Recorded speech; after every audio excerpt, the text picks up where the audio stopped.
Welcome to VCAR headquarters. Today we'll be looking at some English language analytical commentaries.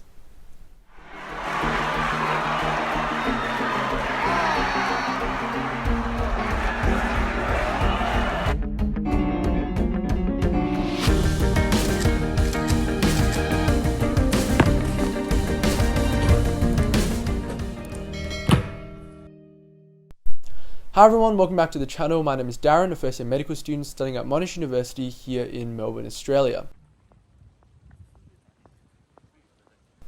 As we near exams, I've spoken to a lot of VC students and you guys have said that it would be helpful if I went through your pieces and sort of told you guys what I think is done well and what I think could be improved upon. Today we'll be looking at Englang ACs and there are 3 of them which I've received. So I sent out an Instagram question box a week ago, and asking you guys for your pieces, and so I received a lot of responses and I'll save them for other videos. So I have 1 English comparative piece that I received, 1 English argument analysis piece, and 1 Englang essay in addition to these ACs. So if you have any more of those, feel free to email them to me is the preferable option, and let me know in the comments and just DM me if you've done so to make sure that I actually get to your piece. So today we'll be looking at 3 pieces. They're not ranked in any order, but yeah, we'll just have a look through them. Enjoy. Now the first piece is in response to the 2018 VCAR English language exam, so you can have a look at it, and I do remember writing my own on this piece. I'll see if I can find it and I'll link it in the description box below. But alright, let's have a look. So this is this person's intro. Just take some time to read it. You can pause the video if you'd like, but I will march onwards. So with his intro, I would avoid saying text to. So avoid language that makes it seem too much like an exam.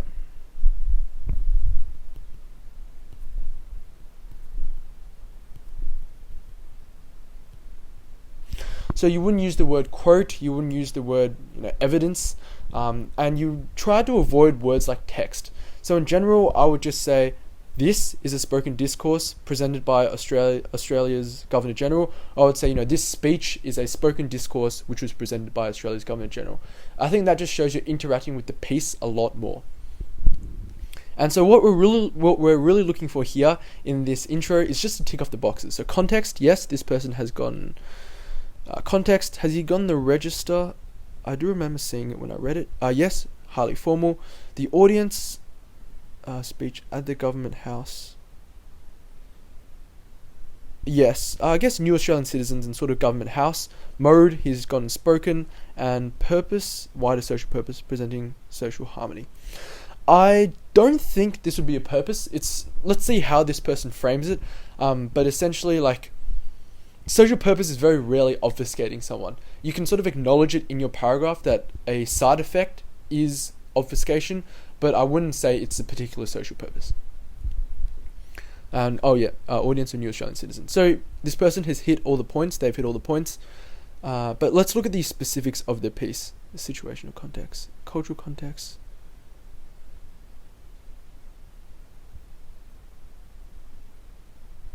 Yeah, I like what this person has done here.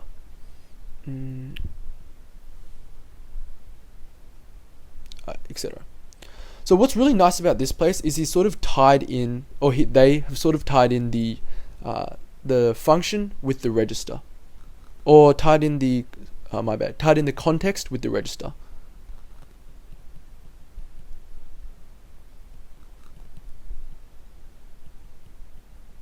This is something I would do as well. Oftentimes you might have an interview or a podcast and you would say it's quite informal. It happens to be informal, and you can say, this sort of ties in with the idea of it as being a podcast and just a very casual atmosphere. Whereas here, it's this ceremonial speech, and so you would say it's highly formal. And I think this just shows a really good knowledge of the context and of, what's expected, what's a societal norm, which is good. Any problems with this intro? I think you can make it flow a little bit better. You don't really have to say cultural context. Yeah, I think context can really come through in your piece where you say such and such evidence ties in with the context, but sort of saying cultural context, saying situational context, sort of takes away a little bit from the fluency of it.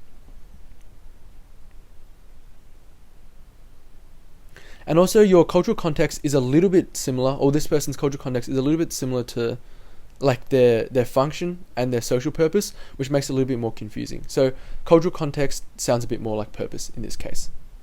So maybe I should do what this person's done badly in green. Okay, so green, I would say cultural context sounds like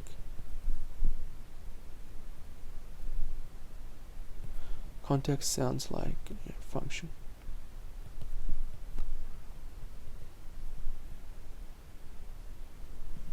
Alright, moving on. First body paragraph. Cosgrove's underlying social purpose of his speech is to present social harmony amongst new Australian citizens. So this is a good, solid sentence. I'd give this a tick. Let's have a look at his next one. Their next one. It's a register, which is good. Highly formal register is employed by Cosgrove to support his function of celebrating and welcoming new Australian citizens. Good. So once again, they have tied in the register with the function, which works well, and with the context of high importance. In terms of cultural context, I would say this paragraph is a little bit more messy in terms of what's it supposed to do. So they haven't really got a clear topic sentence here. Usually I would talk about coherence, cohesion, and especially for a formal written piece, coherence, cohesion works very well. Alright, let's look back at the piece.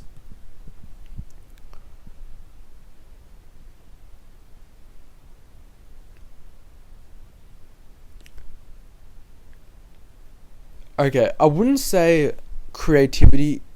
Oops, we'll go green. Creativity, ingenuity, and enthusiasm aren't euphemisms. I would say they're positively connoted abstract nouns. That's what they are. They're not really euphemisms because they're not really hiding anything, which works to unite the nation by exerting positive light onto the values of Australian society. Also support the semantic field of Australian identity. Yep, that works well. I would say you would have to tie this into social harmony a little bit more. So by being in the semantic field of Australian identity and by displaying patriotism, then thus it presents Australia as a better place.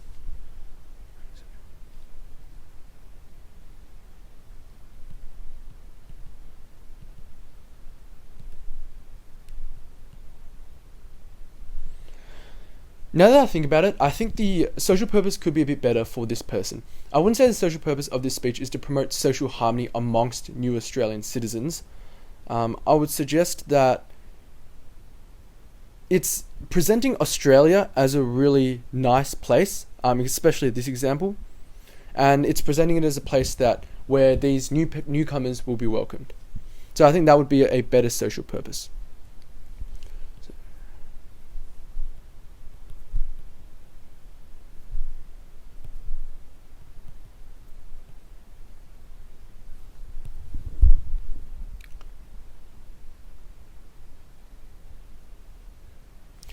And another problem with this piece is that they spend too long on one piece of analysis. So this listing, I guess here, is analyzed all the way up until here. Especially when you start doing timed pieces, you realize that a couple lines of typed is actually a lot when you write it down.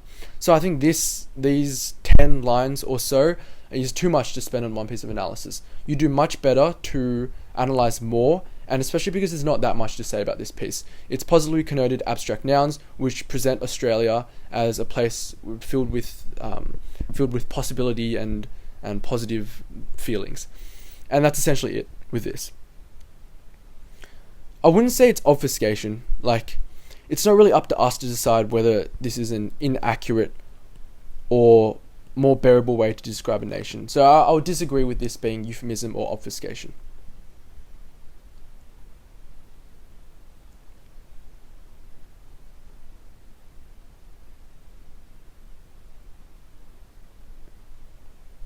Yeah, another issue with this, it's not a noun phrase because they're just nouns. creativity is a noun by itself, ingenuity is a noun by itself. Noun phrases usually like say an adjective and a noun paired together. So the beautiful creativity. No. He has a beautiful mind. So beautiful mind would be a noun phrase there.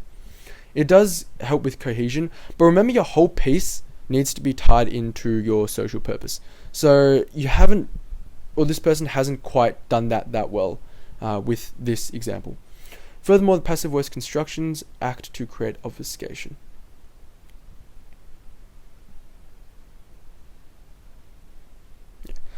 I don't think this is particularly clear in what way that this supports obfuscation, and I would argue that it doesn't really.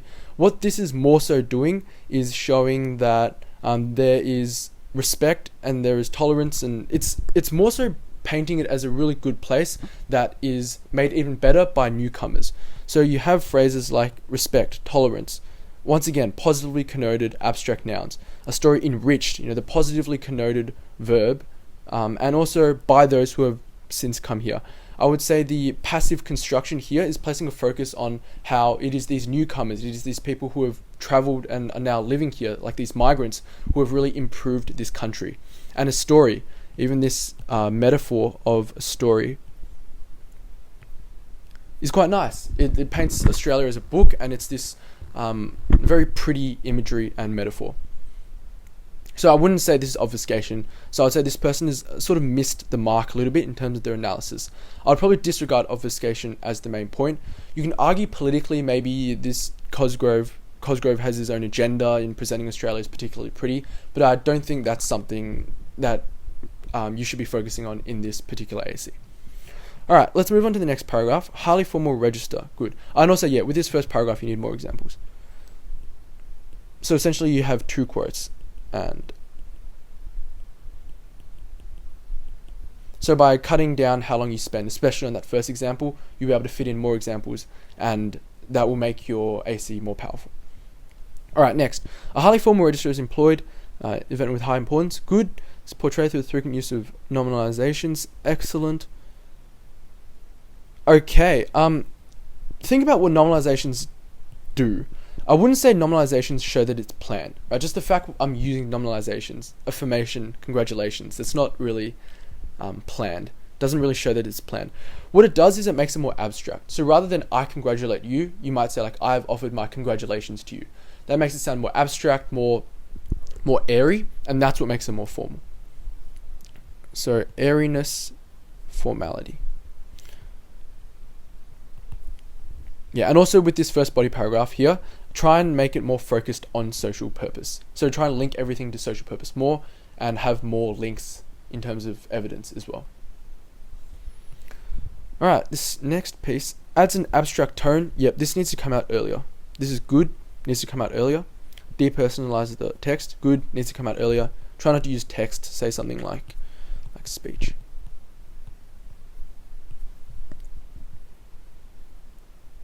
Cosgrove's use of phonological patterning. So I would argue that phonological patterning doesn't contribute to register. What I think phonological patterning usually does is make something more memorable or adds emphasis, because it sounds quite nice, it's quite rhythmic, it has a pattern to it. So I'd usually say it supports phonological patterning, it supports something like social purpose, so being memorable, or poetic. I would argue that you could probably find better examples. You could probably do your passive sentences here and try and find some agentless passives for showing that it is a formal piece. Also, jargon perhaps would be in here as well. Parallelism, I think you can construe that as being formal. So what we thrive on is what enriches and defines us. And I think highlight more so what's the parallelism here. So it is what. It is what. Either underline those or say, the repetition of it is what in the parallelism of the sentences, of the declaratives. It is what we thrive on. It is what enriches and defines us. Oh, you do that. My bad. Yeah, good job. Balance and rhythm. This supports the formal register as it emphasizes the important points that he wants to highlight in a serious manner. So honestly, once again, this feels more like it could tie into function or social purpose, because Cosgrove is focusing on what's important. You might say that he's trying to convey what's important, or he's trying to highlight that these core values are important. We thrive on them. These define us. And plus the use of the very inclusive us and we. I'd say those contribute to social purpose and function more so than register. So this could be used to beef up your first BP, and second BP, look for other aspects that make this formal. From memory, I don't remember the text exactly, but there are very formal greetings as well, which you could put under coherence, but seeing as you don't have a coherence paragraph, you could put it under register. So these very formal greetings are normal, are expected of a formal register in a formal situation. Last body paragraph. In terms of the cultural context, so a kind of big issue with this text is that it doesn't tackle coherence. Coherence is a pretty big point because it's a point that a lot of people get wrong, coherence and cohesion. I have a particular video on this, but coherence is very important and key, and I don't think you touch on this enough in this piece. And you do mention cohesion a lot.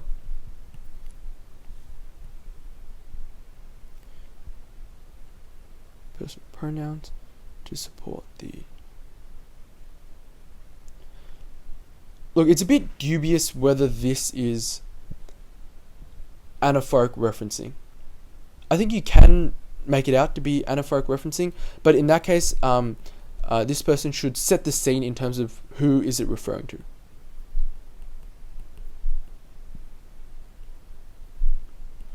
Because the whole point with anaphoric referencing is that you've mentioned someone and now you're referring to them without using their name. You might say he, she, it, they. And that's anaphoric referencing. So just depicting firstly who's the original person would be helpful in just proving that this is an anaphoric reference. Creating inclusivity, social purpose. I feel like it's a bit mingling the purposes of each of your paragraphs. These pronouns or anaphorically refer back to the Australian society. Actually, no, that's well done.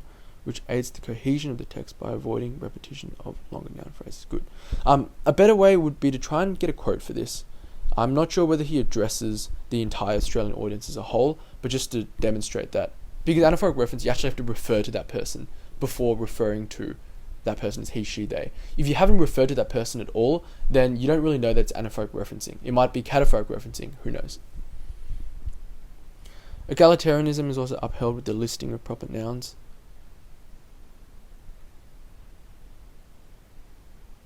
Yeah, I will try and highlight more clearly. So egalitarianism, good. I didn't really use this cultural context stuff in my AC. My last paragraph would be more so cohesion. But yeah, this is fine. I guess if your teacher likes it and you're doing well. Egalitarianism, try and spell out exactly what about this makes it egalitarianistic. I don't know what the exact phrase is. But you probably say the mentioning of all these countries. So the listing of all these countries highlights the egalitarianism of it. So tying in egalitarianism with the variety of backgrounds, like more tightly, maybe put them close together actually in the sentence. So the depicting of various backgrounds, South Korea, Brazil, China, Vietnam, Pakistan, help support ideas of egalitarianism and seeing all countries as equally welcome. And it's good this person has sort of done two things at once. They do their cohesion, plus they do their sort of cultural context. What was it? And their egalitarianism, which is quite nice. The situational context of a spoken text. Oh, okay, right. One thing I didn't realize, this is a spoken text. I didn't remember that part. So in that case, we have a problem in that you haven't brought out any of the prosodics until the very end. So I'm not sure whether this was done under exam conditions, but if it was, then it's sort of understandable, right? It might have been one of the first pieces you've done, and so you wouldn't be entirely fluent with the process. But I would say you would need more examples. So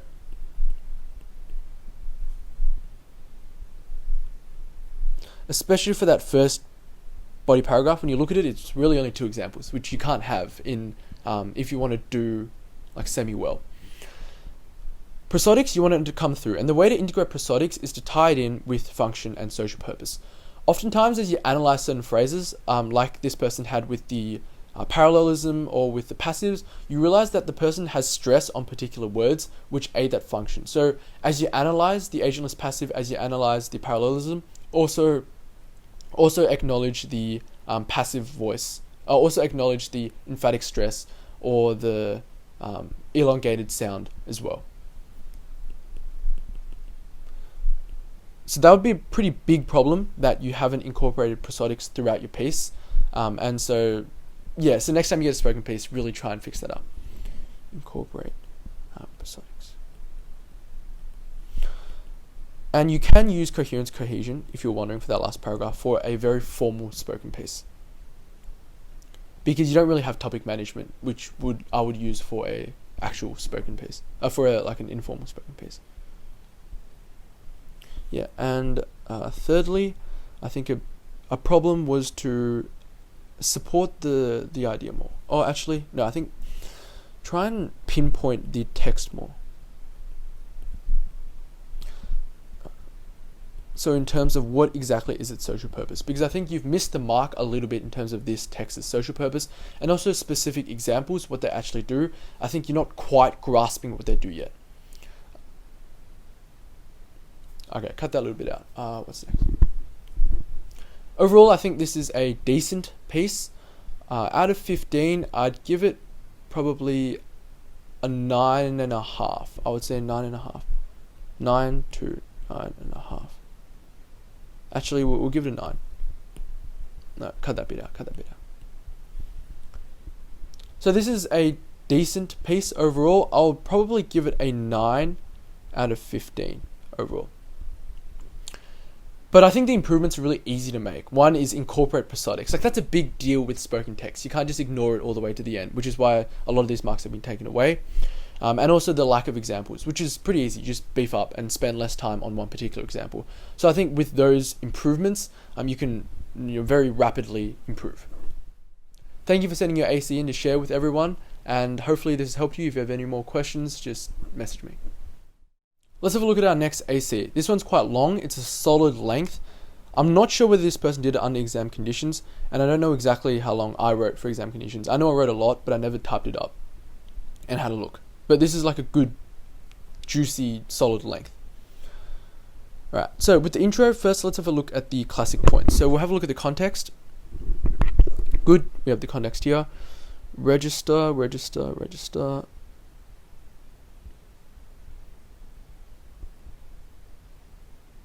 Informal register, good. Audience, live listeners and those listening to the replay, good. Mode, spoken, I guess sort of implied in conversation. I do like to mention spoken just to really cover that point, but you don't have to. And purpose, the social purpose. Yeah, social purpose here. Resultantly building rapport and in-group solidarity. Now let's look at the specifics of this intro. I would say this, firstly, didactic is not really used correctly here. From my understanding of this AC and this text, it seems like quite a casual conversation. They're just joking about certain things. But didactic usually means you're trying to impart some kind of lesson, which I don't think is really the case here.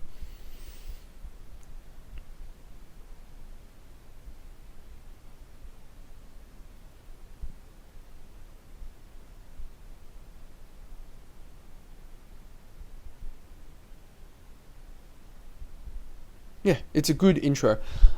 Probably not. I'd be a little bit careful here in terms of saying they opt for a moderately informal register.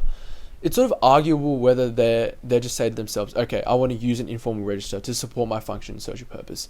I'd probably just say, a moderately informal register. I wouldn't say like they purposefully adopt it because they want to satisfy their social purpose. I think makes it seem a little bit more intentional than it actually is. A moderately informal register. Supports, etc. Underpinned by lexical and syntactic features, the register of the text is primarily informal to befit the nature of an interview. Language is getting a little bit more fancy here. You can sort of just say is primarily informal to fit the nature of an interview. This in turn supports the entertaining function in order to attract and engage viewers. So this primary first paragraph seems to be about register, second paragraph, function and social purpose, and third paragraph, discourse and prosodic features. Just from looking at the topic sentences, I would say usually I try and incorporate prosodic features into function and social purpose because usually it flows quite well, but we'll see how this person did it. Alright, let's have a look at their first body paragraph then. This in turn supports the entertaining function in order to attract and engage viewers. Yeah, the issue with this is that the function isn't really talked about for the rest of the piece. So, for the rest of the body paragraph. So the focus of this paragraph is register.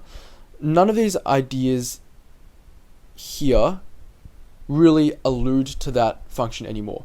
I think you can mention this because the register and the function are tightly intertwined, but throughout your examples, you would want to say, which would be more entertaining for the listeners to hear. But because mainly you're talking about register here, I'd probably stick to register in my topic sentence and avoid talking about entertaining function.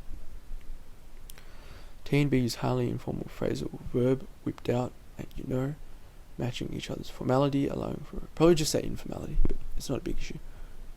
Allowing for a smooth cooperative conversation. Sentence fragments by B, no idea. Together with discourse particles, no R. Good. The usage of coordinating conjunction and to develop ideas. Okay, good. A small issue I would say with this, so these are all really good points, is that a lot of these analyses are quite broad. So rather than saying what something does in its specific sentence, what this person has done is said that a lot of these strategies contribute together for an overall showing that it's unplanned response or that it's overall informal, which is fine. And the only sort of specificity we get is with Philly. I would say you can try and have a bit more specificity. So give a bit more context with one particular evidence. So for example, whipped out might have its own context. Maybe he's talking about, I don't really know, like his ID or something. And you can say, whipped out adds more imagery to him flipping his ID out, which is, more entertaining and a very informal phrase as well. So I think more specific analysis would bode well. Not in all cases, because I didn't do that. And it's also good to have those grouping together. But I think there's it's leaning a lot towards grouping in this particular body paragraph.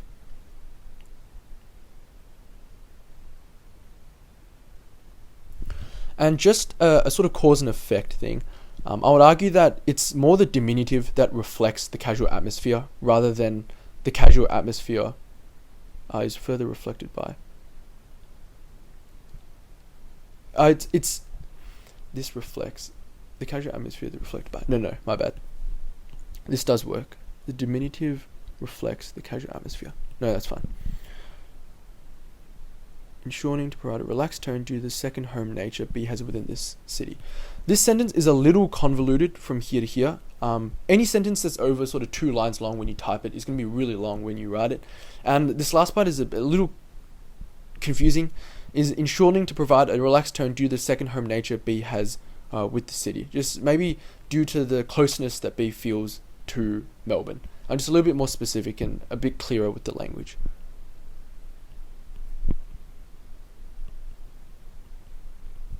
Okay, let's have a look at body paragraph 2. Exemplified by lexical and syntactic features. So I feel like this person's missing semantic features from just reading the topic sentence. Lexical, syntactic, not really semantic or morphological. Usually I wouldn't spotlight morphological in the topic sentence anyway, but semantic seems to be missing.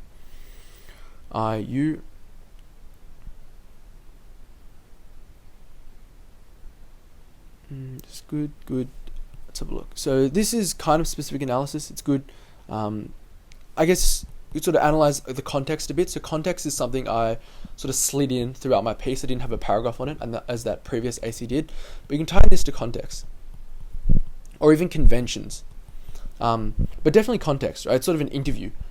This radio person, I forgot his name, is introducing the person he is interviewing, which is pretty conventional and reflects the context of this as being an interview with a famous basketball player.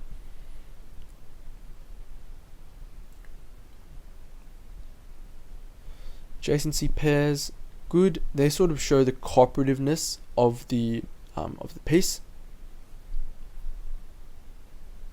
Additionally, proper nouns in the semantic field are inferenced by listeners, and the two interlocutors uniting B, T, and an Australian demographic, serving to bolster solidarity. Yeah, this is a little long, this sentence, from here to here. I would probably split it, and I would probably just say the words social purpose. Thus, aiding the social purpose of bolstering solidarity between the residents of Melbourne and B and T. So a little long. And mention the words social purpose. So with Ing Lang, because they have very specific things they're looking for, function, social purpose, context, don't be afraid to use those words, the social purpose of, the function of, rather than always trying to avoid them because you feel like you're being too repetitive. Fabricating a laid-back domain. Fabricating usually has a feeling of falsehood, which I wouldn't say is the case here.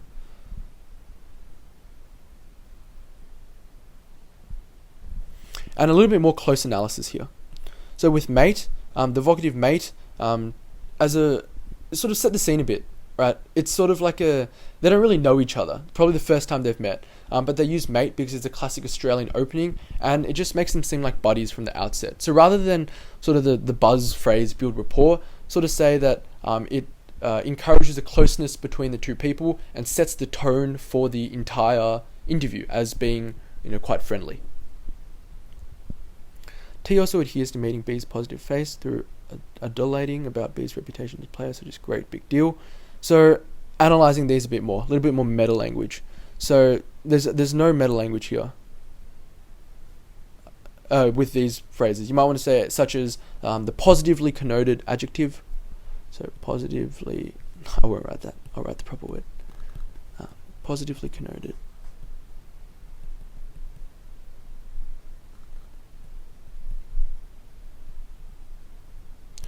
Big deal, you can just say the phrase, like the flattering phrase, big deal. Allowing B to feel wanted. I wouldn't say wanted, like to feel respected and admired. What was it? Wanted. B using hedging. Yeah, downplays his achievements. Good. Tall poppy syndrome, that's fine. Whilst pluralizing success to show that success was equal amongst the team. So maybe tie this in more to our team. So further the inclusive, the possessive adjective our, plural possessive adjective our, encourages a sense of a team effort and attributes his success to other people as well. So just a bit more close analysis. T also uses vocal effect laughter. Yeah, okay. You don't have to be that technical with it. Like vocal effect, you can just say T also laughs. To meet B's positive face. Definitely give it a little bit more context here. So a little more context. So what's B's story about? And what's B's story experiences about? So when exactly is T laughing? A bit more context would help the examiner think a bit less and trust you a bit more in that he's laughing because he actually is making him feel liked rather than mocking him. B also endeavours to meet T's face needs to be mutual understanding. Yeah, so definitely use a bit more meta language here. So yeah, exactly. What was this? Back-channeling, minimal responses. Same level, regardless of B's status as celebrity, and supporting him is, another idea. But yeah, it's just a strong paragraph, lots of good examples, lots of good analysis. I think you've hit the social purpose to function all really well. The discourse and prosodic features within the conversation prepend to the nuance and vibrancy ascribed to the spoken nature of the text. Okay, so just because it's spoken doesn't really mean it has to be vibrant or nuanced. I wouldn't say that's sort of ascribing to the spoken nature of the text. Perhaps just this particular interview or the friendly nature of the interview would be nicer. And once again, I'd avoid saying words like text. Prosodic features such as intonation. Yeah, so probably just say several prosodic features here, rather than going into specifics. You go into specifics later, but this makes it seem like you're not going to discuss them properly, and you're just sort of highlighting them here, which is not what's happening as I read along, but it makes it seem like that way. So several prosodic features, complement, etc.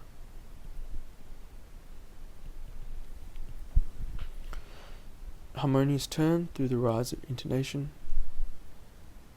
Yeah, definitely need to quote more here. Quote.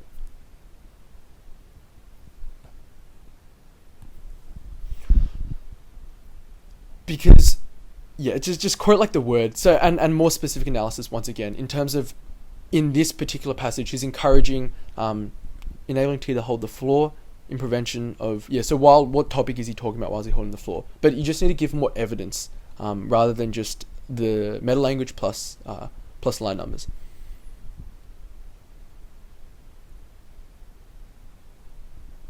Falling intonation. So when I quote intonations, I'm looking at here at the moment. When I quote intonations or when I quote prosodic features, I'll draw them in so the examiner knows exactly what I'm talking about. So here I would suggest you do that. So I don't really see where the falling intonation is. I think usually it's like a backslash. So just write that in where it is.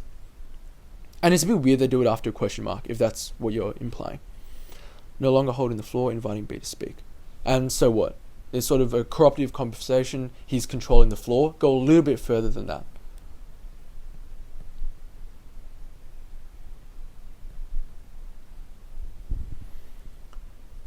Overlapping is prevalent. Non-fluent nature.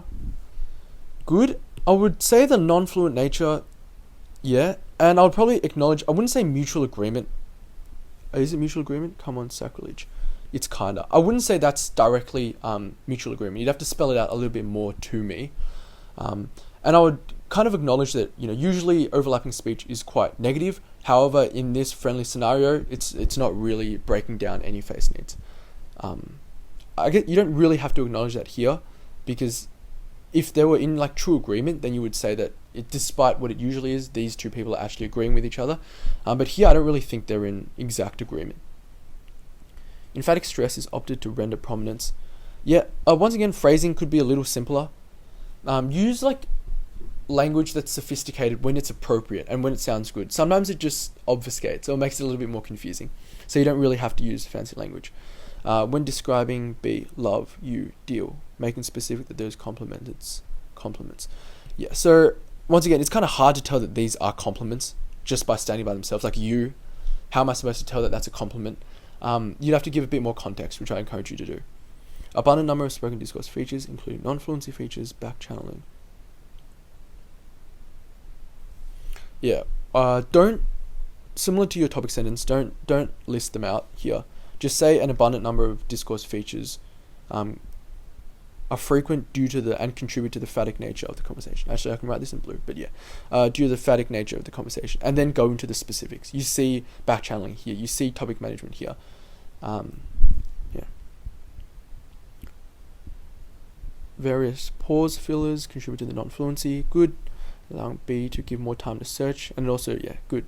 On your the repetition, good. Deciding what to say. Sort of do a so what contributes to the spontaneity of the discourse. Spontaneity.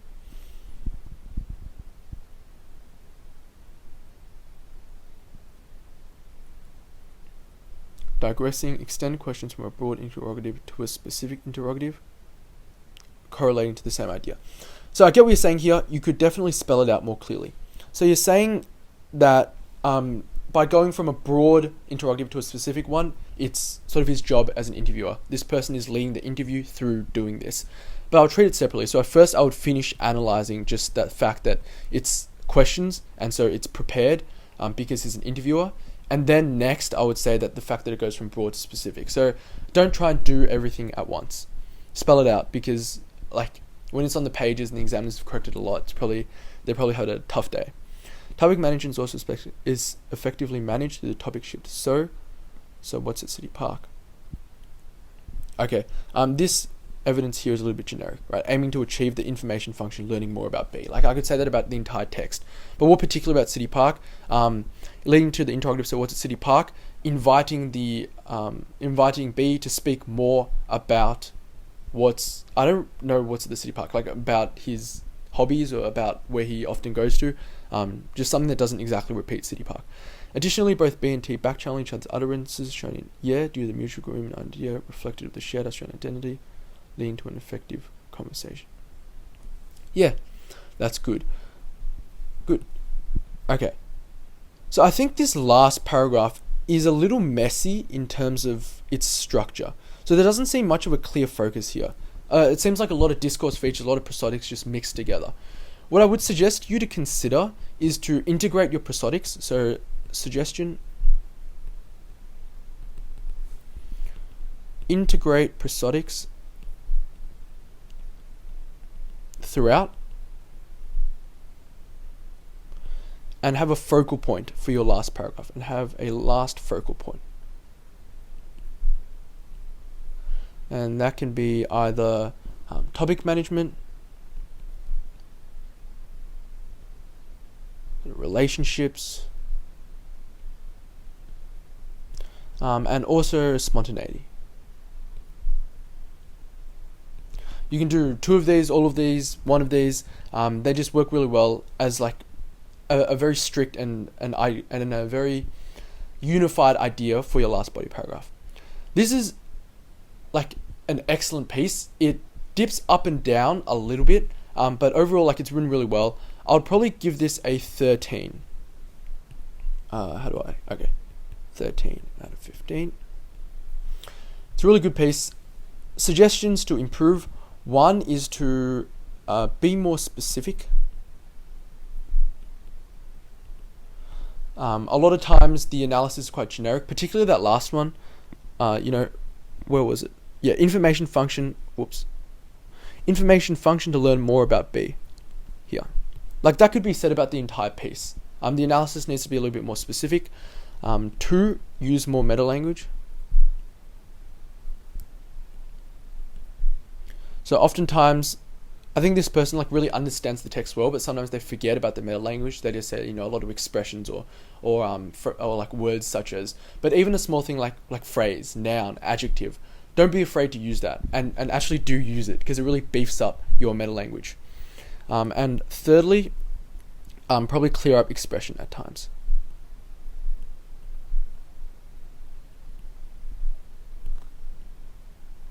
This person clearly has a good grasp of like vocab in general, but I would say like the best people who have a very wide vocabulary bank use it when it's appropriate. Sometimes long sentences clear up expression at times, so this includes vocab and long sentences. Sometimes long sentences make things more confusing. Using fancy words where they're not necessary make things more headachy than necessary. So that would be my advice for this person. Finally, the third piece. Congratulations if you're still watching. Alright, so this third piece is this Victoria Police Commissioner's piece. I'm not sure if I've done this one. No, I don't think I have. Yeah, because it's about quarantine. I don't remember doing one like this. Alright, so let's have a look at the intro first up. Intro, our key points, right? Context. You should have a mnemonic for remembering this. For me, it was cramps. For you, I don't know what yours might be, but different schools have different ones. Context, good. Victoria Police, Shane, Patton, spokesman, address. Probably a little bit more context would be nice in terms of where he's giving it, why he's giving it, would be good. Register, let's see. Okay, I don't see register at the moment. Formal, mostly formal address. Good. Audience, large audience, general public of Victoria. There's probably an immediate audience there. I'll probably acknowledge that. But if not, then general public of Victoria is fine.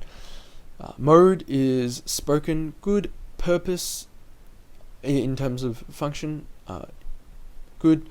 Social purposes, good. So you've hit all those points. Good job. Now let's have a look at the specifics of this paragraph. One thing I noticed is this person repeats the address a lot, which, or not a lot, but just like try and avoid having the same phrasing. Add a little bit beforehand.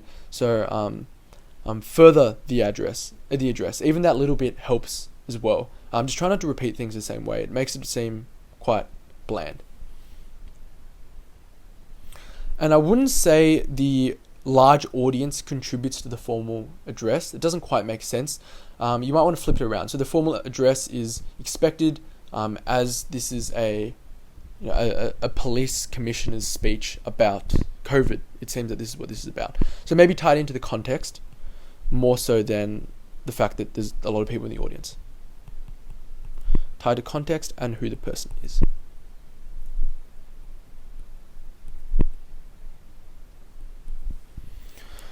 Cool. The address serves key for reinforcing authority. Good. Reinforcing the authority of who? That would be good. Reinforcing the policeman's authority or the police force's authority. This isn't that necessary. I don't think, unless you're tying this into social purpose, but it doesn't seem so. And let's have a look at the function. Inform about the situation while also deterring any future wrongdoing. So deterring wrongdoing might be sort of considered under social purpose. Maybe just warning people about the wrongdoing, but sort of deterring people is more subtle. It's usually a social purpose. Alright, now let's have a look at the body paragraphs. To assist pattern in achieving the purpose of reinforcing authority. Formal register, good. So this is about register. Speech was able to remain engaging through synonymy. Doesn't seem like there's a topic sentence here. Many features of spoken discourse. This seems to be just about discourse. I wouldn't introduce specifics in the topic sentence, and this is a pretty long topic sentence. So with any piece, in any case, like in most things I've written, debating, English language, Latin, you do want topic sentences. It really just has a roadmap and an overview of what you're going to be talking about. And so, you do need that rather than going into specific analysis. And yeah, this is also a little short. Even in an hour, like I feel like I could write this in like 20 minutes, speed wise. So I definitely advise this person to try and work on their timing and try and write more. Alright, let's have a look at the first body paragraph. To assist pattern in achieving, like this is good, like the first AC we looked at, ties in register with purpose. Okay, don't do specific analysis early on.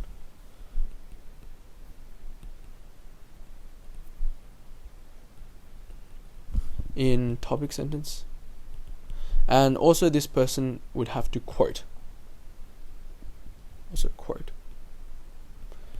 Really avoid just saying complex sentence or there are many nominalizations. Quoting is very important. Oh, whoops! And also just for the last piece, the last thing I just remembered was when having like a mini topic sentence. So that's sort of within the body paragraph. Don't give everything away at once. Don't list out everything.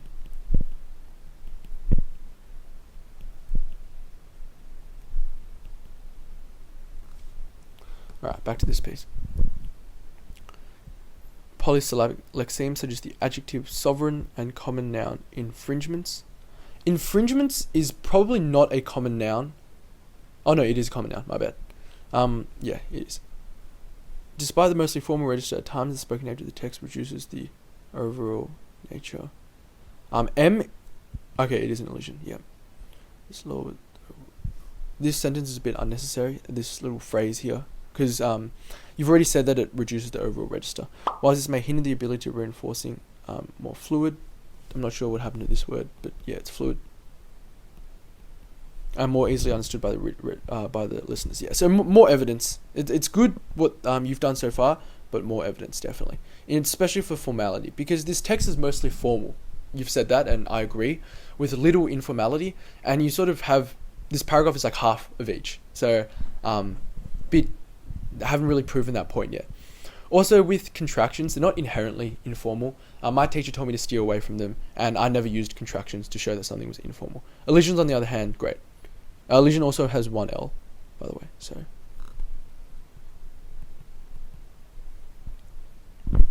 Cool.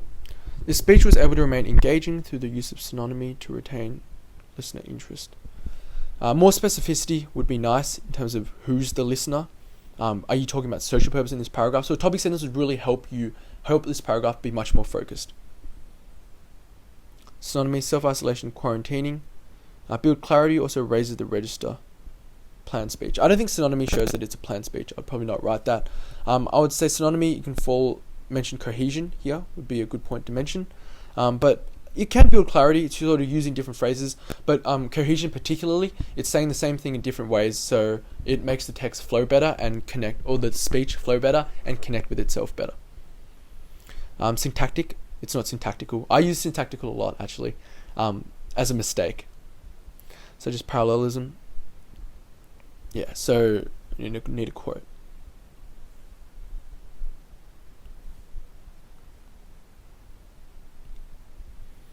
Whilst in the same lines, using lexemes from within the domain of law enforcement, such as the verb detain, the verb arrest, and the noun infringements.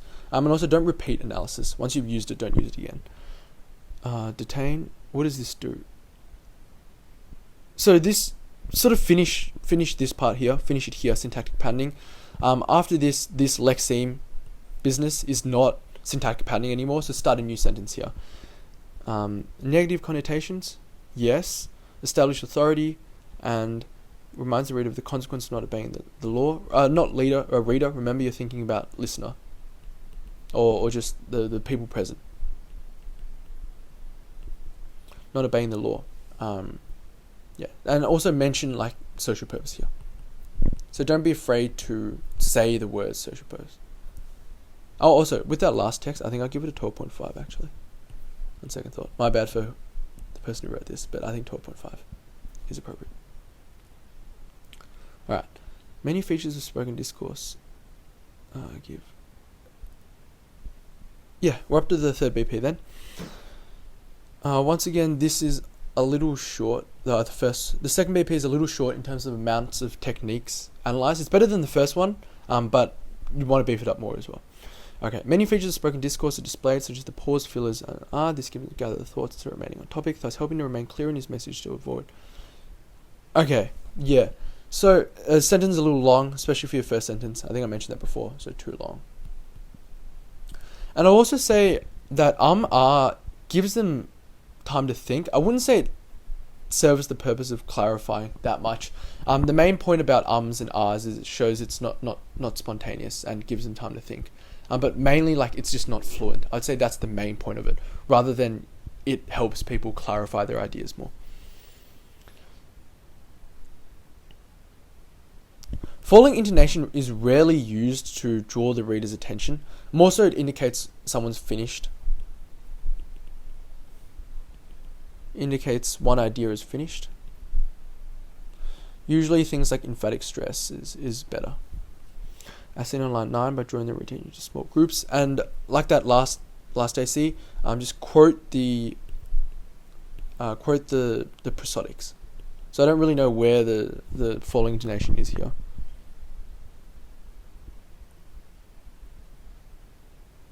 Establishes patterns of authority by devaluing those who are doing the wrong thing.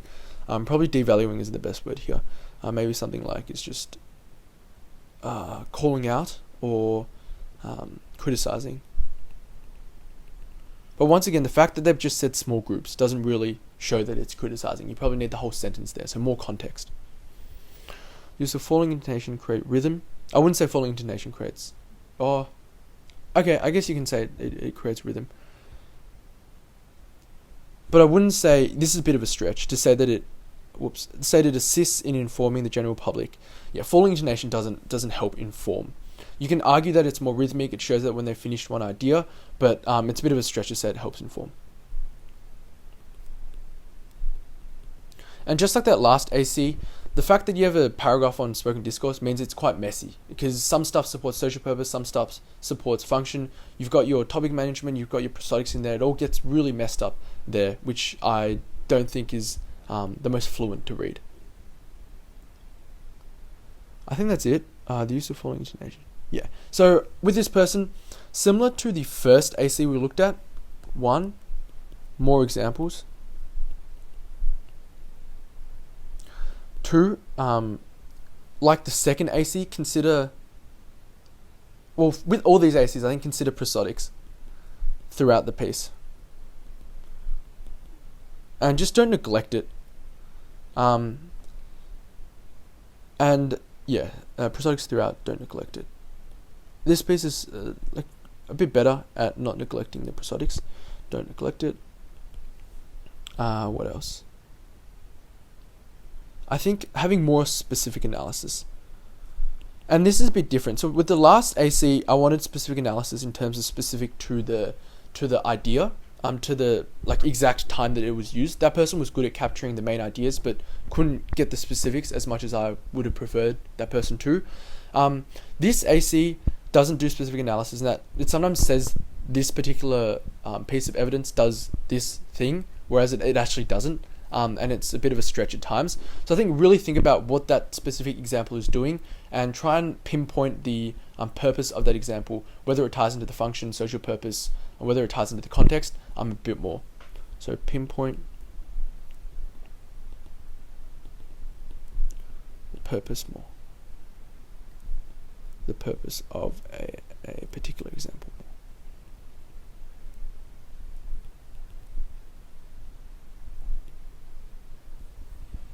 Nice. And what would I give this? Probably similar to the first. I think this is shorter than the first piece. Is it? Yeah, it's shorter. I'd probably give the same mark, if not a little lower. I think now that I look at it, okay, this piece had more juice to it, but it was just missed some stuff. Probably give this like an 8 to 8.5. Okay, why is this like this? All right, so 8 to 8.5 out of 15. Definitely lots of room for improvement. Just by writing more, you'll be able to improve.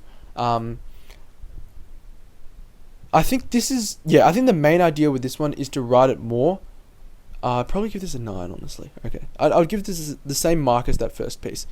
It's written much less, which is a big thing that this person could improve on. Lots of potential to improve. But what this person's written is nice. Like a lot of these points make sense. Okay, I'm just in debate about this mark. Okay, I give it 8.5 to 9. And no, we'll give it 8. We'll give it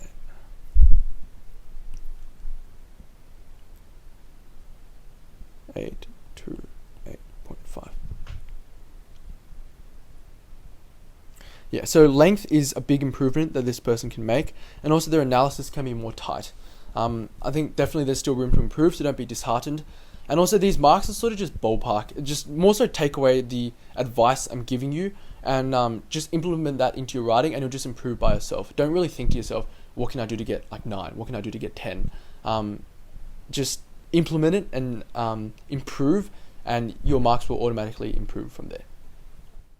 Thank you guys for tuning into today's video. It was a really long one. At this point in time, I haven't gotten my friend to edit it yet, but it's going to be really long. I just feel it. And also thank you to you guys who sent your ACs in. I hope the feedback is helpful. If you have any questions at all, just contact me. I'm happy to answer more questions about your pieces. So feel free to send in pieces for other sections or any queries you might have. Nerves are probably kicking in. But yeah, good luck with all your preparation. I know exams are coming soon, and you might be nervous, so help each other out and contact me if you feel nervous at all, or just watch my videos. Some people tell me it has a calming effect. Good luck with all of that, and I look forward to seeing you all next time.